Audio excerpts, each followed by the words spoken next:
I'm Patrick Sweany, and I'm a musician. The pressing question right now. The Cavaliers won a title. The Indians are in the World Series. What's going on with the Browns?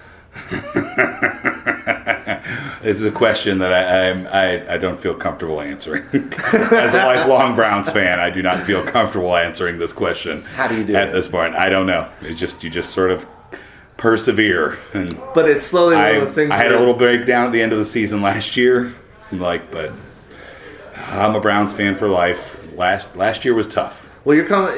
This is coming from a lifelong Sox fan when they were horrendous my entire childhood and teenage years, and now they've redeemed themselves. And now Patriots fan too. I mean, they sucked forever until Brady showed up. That's not what the Browns do best. No, I know, but like everything else in Cleveland's going real well. Yeah, that's a thing. That's a thing the Browns do. Do you even know who your quarterback is this year? I don't. No, I do not. I've actually sworn off all. It looks like Browns-related media, and I've just I've unfollowed the Twitter. I will refollow the Twitter feed as soon as maybe preseason, maybe not even. But do you realize maybe just right at the start of the season? I will be a Browns fan at the start of the regular season. And I'm a diehard NFL fan, and you know that I'm friends. I am friends with Matt Wang and Vizo and all those guys. Oh yeah. So that's how I fell into the whole Browns thing. Oh. And you know how hard it is to get a Browns game to play at a bar. Oh, it's impossible. It's impossible. It's the last game anyone wants to watch. I used to go to the Browns backer bar in Nashville when I was home. And they're out there. There's one in Asheville too. Yeah, but it's like it's show so up hype. It's so hype at first, and then it's just like everyone just sort of looks at each other when eventually, like the commiseration. They're like, they did it to us again. Yeah. But you know what? The thing I noticed with being friends with those guys. And I'm a Boston guy through and through. That I thought I was the most diehard fan until I met Browns fans. Oh, we're mad for it. They're like the Gluttons most for punishment. People. Gluttons for punishment. I become like a default Browns fan when the Pats aren't playing. You know what I mean? Yeah. That's the thing is they can be. They're always that. They're that thing. They're the quintessential underdog. And then when they lose, it's only by like less than a touchdown for a lot of the games. Right. Oh no, it's straight up piss it away offense. There's no doubt about it. I mean, they'll lose to the Steelers and the Ravens by like less than a touchdown. Well, rivalry game, but that hurts. The sports aside. Oh God, thank God.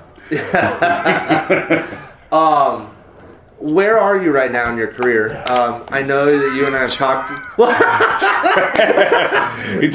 Fighting to keep a head above water. Career. Where are you? No, yeah. But I guess you just recorded in Memphis. Yes. What, last fall?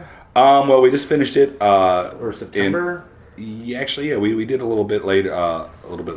I think we felt like, October, November. I think we finally finished everything. I went back in for another session.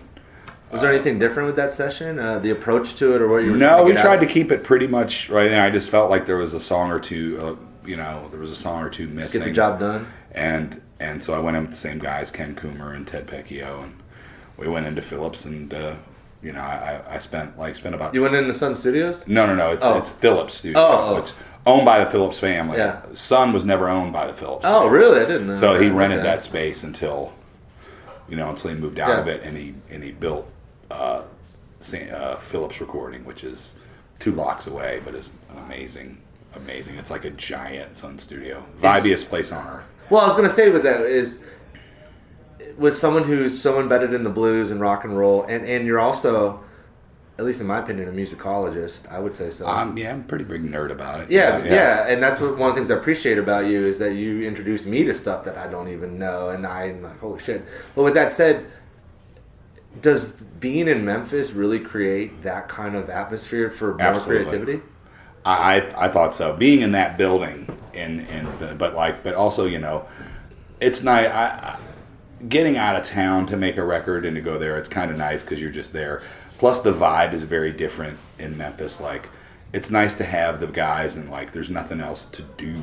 Yeah. You're not going to go home and go eat dinner or whatever like that. No one's rushing to get out of there. Or it's like a laid back Nashville. But it's way more laid. Like the environment, just the way things are there, the environment is much more laid back. And that has a lot to do with Matt Ross Spang, the producer, and his engineer Wesley, the assistant engineer there, and the whole vibe of Phillips Recording. Like it's a different animal than any other place I'd been. Is there ghosts in those buildings? I don't know. I don't know if there's ghosts, but there's definitely that Sam is in that building through and through, without a doubt.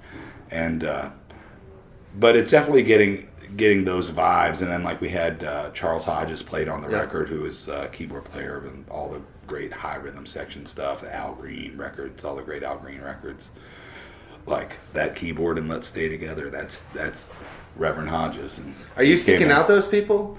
I mean, yeah, absolutely. We definitely did that on purpose. Like that, though we didn't want to make it like Pat goes, and puts out a Memphis record and it's got horns and stacks and all that. I mean, we wanted to do something different. But you love that stuff, though. I do love that stuff, but it's real easy to dress something up, throw horns on it to try and give it some authenticity. And we didn't use any horns on this record.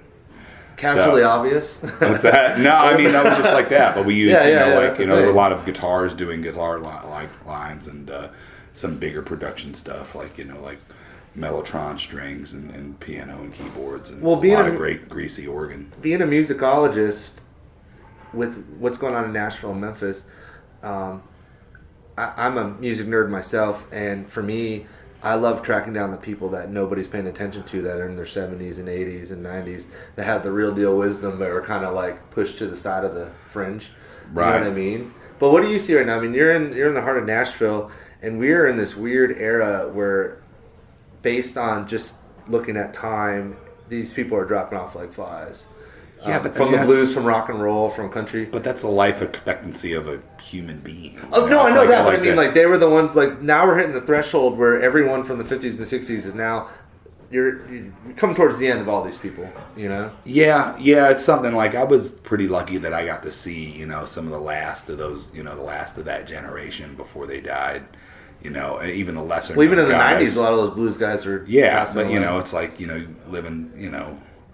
living pretty fast life, a pretty rough life. You don't live a long time. That's the thing. They're like, well, Prince was 50 something. I'm like, well, he was on drugs for like 35 years. It's tough, and it's But I wonder, like sometimes, I guess that it is kind of. But there was a lot of guys that were gone by the time that I was coming along, that there was at least video of or an audio of, that I was like really able to throw myself in there and sort of seek out like that, what made that vibe, where are they coming from. But I guess that's going to be a lot harder for kids to do now. But that's the thing, it's like all those legends of the blues, I hate saying it, but because I have so much respect for them, a lot of them disappeared without anybody even noticing. Well, some people know, but outside of the genre, Yeah, but I mean, like, it was, the blues is a thing that's often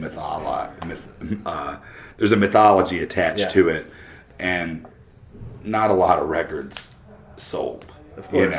Or in a lot of records selling. Like, people like love the idea of it and love this sort of gateway to authenticity to getting for it, to getting into it. And it's a great gateway. It's a big, it's a well that you can draw from. It'll never run out.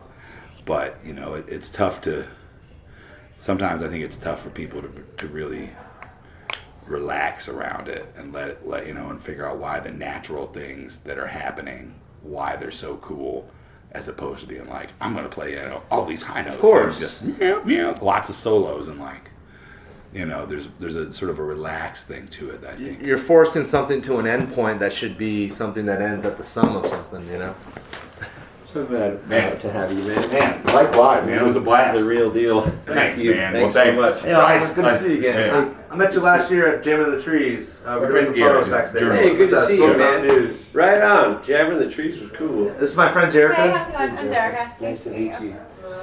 But All right. It's a great show tonight, man. Love seeing you guys. Man.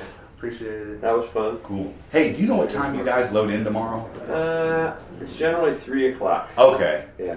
So if I show up there at 5, I can confirm with you, but yeah. 5. Well, I'll text you. That seems. I'm just going. Our normal thing is like 3 o'clock. That's I figure. You guys are usually 4 hours before doors, I think, is what Daniel told me last time. So we are loading in Charleston 2:30 tomorrow. Ooh, man. But the show's at the same time. So I don't know. Sometimes they're early, but all right. Well, I'll show up around 4:30. It says our sound check ends at 5:30. Okay. Your sound check is 5:30 to 6:30. Okay. Easy. I'll show up about an hour before mine. See that you're punctual. I certainly will, sir. Do you want me All to get a right. photo Thank of you so two much, guys, man. or- What's that? You want me to get a photo of you two guys? Or? Oh shit! Nah, he's already there. Hey, Oliver. Yes. You mind if I get a photo of you and Pat together? Let's do that. Thanks, like man. that. Why don't you share for journalists? Go. I'm afraid.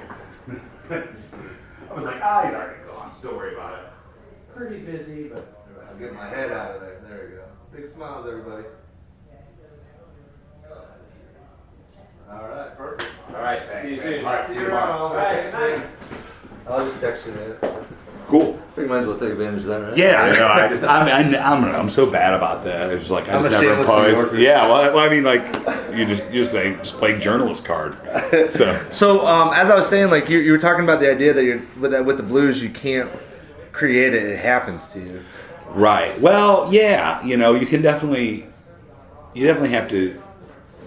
There's a lot more research, and a lot more listening, and I think it's going to be harder for kids to do the thing and really connect with the thing that made it so great, because there's just a lot fewer examples in the world for them to do it. But I mean, I guess But then, I guess at the same time, we still have that the shows records. We still have. But you're the bridge, then.